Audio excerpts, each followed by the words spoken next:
All right. Third time is the charm. If you've watched us here in the last few minutes, we've had a couple little technical difficulties, which almost never happens, but Yeah.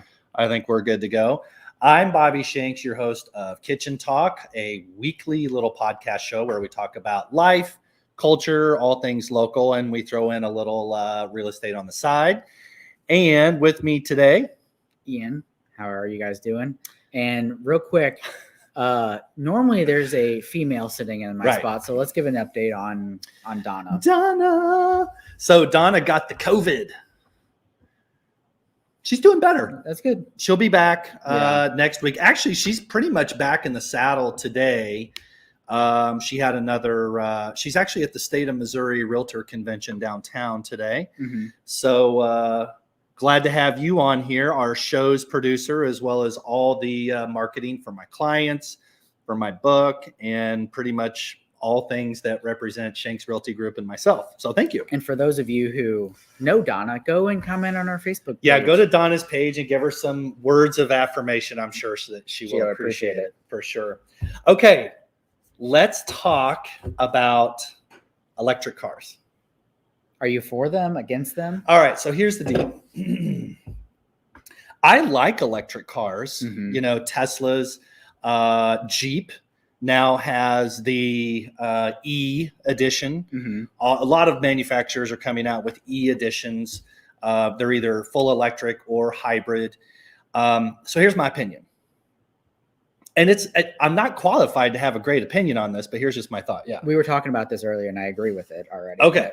So if you are plugging, especially on a daily basis, if you are plugging your electric vehicle into your home's electric, Just the outlet that's in the garage.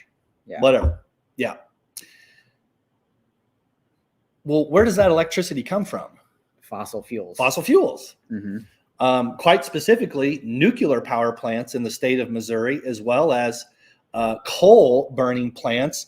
And one of the biggest coal producers is Peabody Coal. It's right here on the Mississippi, just Mhm. north from downtown St. Louis on the river. Now, if you have solar panels on your home, and especially if you have the ability to store that power, Mm-hmm. then I actually think especially with the expense involved with an electric car, Yeah. because they're more expensive, right? Like Teslas are not cheap. Yeah. I mean, starting out, they'll eventually come down in price. What's a but- starting Tesla? I have no idea. Also keep in mind that maintenance kind of does go down. So like it does not cost as much to maintain over time. Obviously there's no oil changes. There's no, mostly tires and things like that are your biggest expense with those. Consumables, tires, brakes, Exactly. things like that. Yeah. So what do you think of Tesla cars? I think they're cool, but so for a while though, I was like, I want one of these one day. This is going to be my next car. But first things first, their charging network. And this is my biggest thing. Actually, that is a thing. My biggest thing with electric cars is they have not and will not catch up to gas stations. Now, here's my biggest gripe. There are multiple different plugs or charging standards within electrical vehicles. So Tesla has its own proprietary plug. Yeah. And then there's a Charge America, and there's like another. See, I didn't even know any of that. And there's a third What a one. pain. And there's a third one. And you can buy adapters for them, but then they're not as efficient. And then you're charging 45 minutes as opposed to 20 minutes. So and so like, unless we come out with a regulatory standard, I don't see EVs ever being a standardized practice across the industry. So I have a question. This shows just how much I don't know. If I have an e-car, an EV, and I'm driving down the road and I need to charge, and I assume that these people with EVs that take them for longer than just commuting from home, they're planning where their stops are. Like I have to pull over at a electric station, not a gas station, electric station, and plug it in. Like how long do I have to sit there? Depends on how much battery you want, but like 20 to 30 minutes, sometimes up to an hour. And so that would drive me crazy. So keep in mind, on an average day, you're going to start your full day with 100% fuel. So, most days you won't have to charge anywhere but your house. Yeah. But yes, I actually watched a video. They took a Tesla, a standard EV, and like a non-Tesla car, and then they took a gas car on a road trip, and they each drove the same route, and it took the Tesla and the electric vehicle almost 2 to 3 hours longer to get to the same destination than it did the gas car. So I don't know if they're ever going to be long haul cars, right? Unless we can get charging up to, for example, like the iPhones. Yeah. In today's world, they're charging like 10 to 15, even 25, 30% faster than they used to. They charge quicker. So if we can increase the charging standards, then they might. So I have a question. When I pull over to one of these EV electric stations, do I have to pay for that?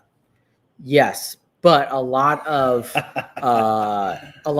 like Tesla, they usually pay for your first year, so you can charge with one of their chargers for a whole year. Interesting. And if you refer other people, then you get extra years of charging and stuff. But a lot of these, instead of, like, for example, there's one over off of Highway 70, and it's by a Five Guys, I believe. Okay. So they have like a charger right there, and then you can go in and get your I think it's a Freddy's or a Five Guys. And also on like Tesla. So do something really clean and efficient for your car while you go inside and do something very unclean and inefficient for your body. Exactly. Makes sense. And then they also have like games and Netflix you can watch on your cars while you're waiting. And have you ridden in one? No. Have you? Never. I have. I have ridden in two. One was a Tesla, and it was wicked. I mean, the acceleration is incredible on this It's unbelievable. The thing that gets me, and my second one was a Jeep. Here's the thing that really gets me is there's no motor noise. It's silent. So when you're in a Tesla, just kind of humming along on a smooth road at the speed limit, the silence is deafening. Oh, it's so deafening. And it's weird. Also, so a lot of people say that Teslas are like the fastest production car on earth. They are over, 0 to 16 times and sometimes in quarter mile times. Yeah. But if you really want a car that can be a long, like, haul road trip car, Teslas fall off. So like your old truck, the Jeep you have now, like all those cars, they would be much better at top end speeds, sustaining and stuff, where a Tesla will fall off. And also the faster you go, the more battery you're going to consume over time. Right. And the Teslas have the regenerative batteries. So like as you're going downhill, but you also have to take your foot off the accelerator to allow that to start regenerating. So interesting. Or you can't go as fast. I don't know what the standards are, but overall, it's just the technology is going to be there one day. But it's going to take a lot longer than most people expect. It's going to be a while still. So if you own an electric car, want to post a picture, you have a story, a suggestion, please share it. Comment down below. So here's the next topic: relabeled products. So the question we asked in this video is, do you buy the Kirkland Signature? I do all the time. Equate, the Good and Gather, the store-bought product that is relabeled as Duracell batteries, as, Grey Goose vodka or whatever. Yeah. Do you buy those products, or do you still feel this compulsion to spend an extra $1 per or more per product to get the one that actually has the private label? So I am totally a generic purchaser. Me too. I mean, maybe there's a few things like some very specific boots or jeans or something that I think that's a long-term investment item, but stuff that's consumables, like in my home, I'm all about the generic brands. Same. And do you notice a difference? No. I don't. So anything like hygiene, consumables, drinks, all that, I don't really notice much of a difference. I do notice differences in clothing and certain things like pots and pans and stuff like that. Mm-hmm. There are quality standards that I do believe kind of are leaps and bounds ahead of the private label. Yeah. Because they are hard. Like I don't like them as a company too much, but Patagonia, like their quality of products is going to be far superior. Yeah, it's a great quality product than for sure. the same jacket that you buy at Target. That's it's the same puffer jacket, but the Patagonia is going to last you 25 years. Yeah. They're going to let you get a new one for free if something happens to it. There's so many benefits to buying that over the cheaper jacket, but is it really worth the cost in the long run? I don't know. That's for your own wallet to determine. So my oldest pair of boots are 22 years old, and I've had them resold once, and I take care of them. They still look they look a year old. Yeah. Yep. And I have it back there somewhere, but I just really dated myself. but I mean, I have a jacket that I've been wearing, almost a puffer jacket that I've been wearing almost a decade. And, it still holds up. It's great. I still have, this is embarrassing, but still funny. When I was in college, was about to graduate. I didn't own a suit.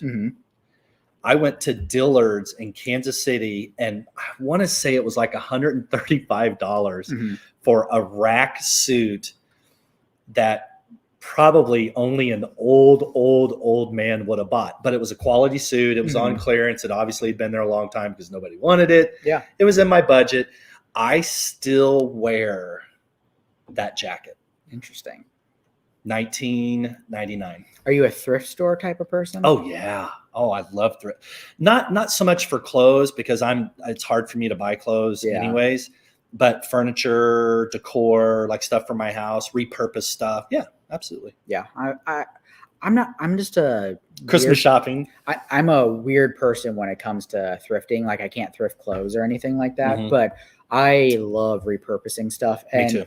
Like I get more value out of something when I'm able to get it cheaper, or like it's almost like a fun game for me. Like right now I'm trying to figure out how cheap I can get my average meal prep meal, but still retain good quality. Yeah. Yeah. And now I think I'm right now it's like $4.50 or something like that I'm paying per meal prep That's meal. Not bad. And so I'm trying to get it lower. It's fun for me to know that I'm grabbing a meal out of my fridge that cost me less than, going anywhere in the world. Yeah, for sure.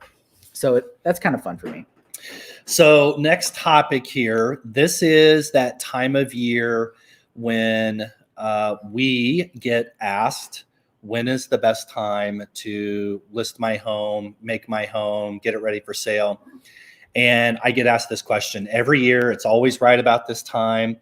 The days are finally starting to get longer. I can't say that the weather's getting warmer, but people are starting to think. People always think about 90 days ahead when it comes to big changes or big plans or big purchases, things like that. So, it's mid-January right now. And by March, we start having warmer weather. By April, things are really picking up. So here's kind of the universal response that I give people every year. From Thanksgiving to Valentine's Day, for the most part, I'm concluding the previous year's book of business. And that is true for this year. After Valentine's Day, when everybody starts thinking about getting married, like we talked about last week, getting divorced, their tax returns are coming in, so they're saving for their down payments. First-time home buyers leases are ending, and leases are ending. Exactly. So I tell people after Valentine's Day is it's kind of like three for me in my business. It's about 3 big waves a year. The first wave starts happening right after Valentine's Day. Mm-hmm. So that's a good time to get ready. Right after that, between May, June, and July, that's the big wave. Yeah. And then, and then afterwards, August, September, October. So I would say if you're in the market to sell your house, thinking about selling your house, honestly, now's the time to be thinking about giving us a call. Yeah. We need to come look at your big flat surfaces, walls, ceilings, floors, and windows. Mm-hmm. We need to make sure you're in good shape and ready to go. It's very photogenic.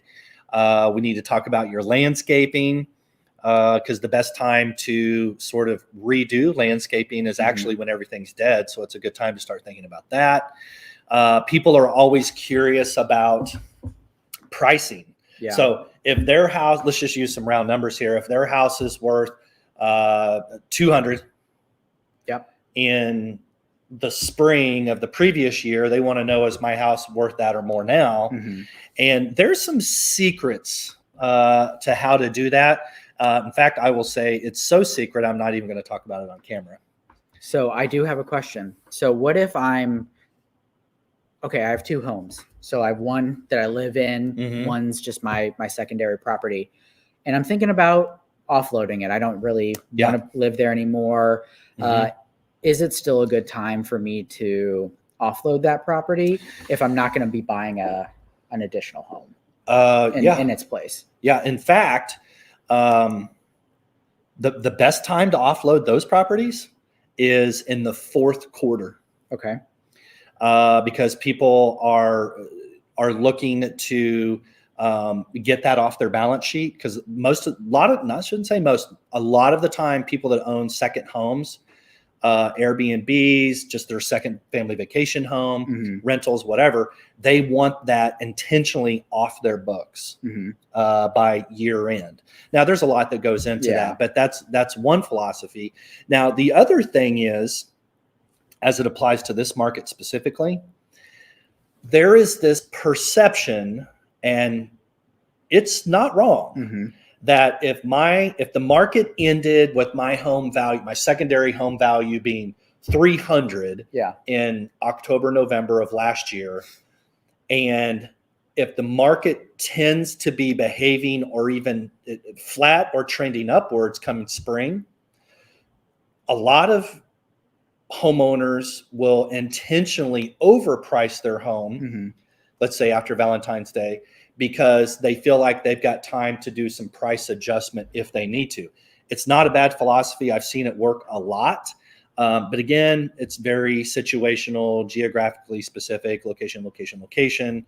Obviously, for example, that philosophy on a St. Louis downtown Airbnb home Mm-hmm. is going to behave much different because wintertime is off season versus homes that, like, let's say that are at the lake or even in Florida, more touristy vacation spots come, early spring, because that's when the fish are going to be biting a lot. What about the single family that, it is their only home, Mm-hmm. and they might have a little PTSD from the trauma of the market last year. Do they have any more hope this year? What's going on? Yeah, it's going to be fine. It's going to be fine. Interest rates here in the last few years have really controlled the mood. Okay. Like consumer confidence, Mm-hmm. if you will. And interest rates are still really good. Yeah, they've gone up, but they're not 6%. They're not 9%. So I had a client that did a 2.875 here recently, which is just crazy. Now, they had a very special loan situation. They had no debt, great credit. It was a primary residence. They already had a lot of equity. They were refined to a 15-year note, blah, blah, blah, blah, blah. Mm-hmm. So 2.875 is not the norm. It's not the average, but it's very indicative of what interest rates are like right now. Interest rates right now are still really good, about 4%. Mm-hmm. If you have good scores, you can get a 4%. Mm-hmm. If you have really not the greatest scores. Yeah. 5%. Well, my gosh, when I got my first home loan, Yeah. I don't even remember how long ago that was. My first home loan was like 7.5%. And I can remember talking to my parents all those years ago. And my dad was like, wow, when I bought my first home, interest rates were like 18% back in, especially like in the mid to late 80s during the whole S&L scandals and all of that. So when is a good time to sell? I'll certainly say this. Right now is a good time to really start thinking about it. If you think you're going to be selling in the next 90 days, definitely time to be reaching out to me, giving us a call. And that's happening. Like I'm really busy just helping people. Like we're literally going on appointments just to talk to people and look around their house and give them some pointers of what they need to do in the next 30, 60 days. And I like doing that too. And one thing I think that is an important note at the end of this is if you're not sure, just call you, because like you sometimes you just need someone to advise you in the right direction. You're not the type of person who is going to push someone in a direction that they're not ready for. People can make up their own mind. So I think there's a stigma out there that people, when they're calling a realtor, they have to be ready to sell. No. Call. Quite the opposite. So sometimes it's very important for you to just give you a call and get a kind of idea of just where their status is. Yeah. I did that personally not too long ago, realized it wasn't time for me. It wasn't the right time. And for what I wanted, what I needed, the market wasn't going to bear the fruit that I wanted. And that's okay. So I think that's important, the last thing that I'll say on that is if you are thinking about selling and buying, whichever, it's a lot less stress on your household, especially if you're married and you have kids and elementary, like you got all this other stuff going on in your life. This week, this month you're going to paint this, and the next month you're going to work on this, and the next month you're going to work on it. Pace it out. Because I do have clients that, this is hard. They see the magic aha. I call it the aha moment. They see a house online. They call me. They want to look at it. I take them. They want to write. They're home sale contingent. Their house has original carpet. Hey, listen, I went to a house here recently that had original carpet from 1959. Oh, wow. It was in pretty good shape. Yeah. But it's still, 70, 40, Plus 50, 60 years old. Yeah. So, it's just a lot less stress on a person, on a family, to just pace yourself to get ready. So that when it's time to pull the trigger, it's you got your ducks in a row. Yeah. So that's important. But I'm gonna go. There we go. When to sell. Hey, thanks for joining in today. We will see you again next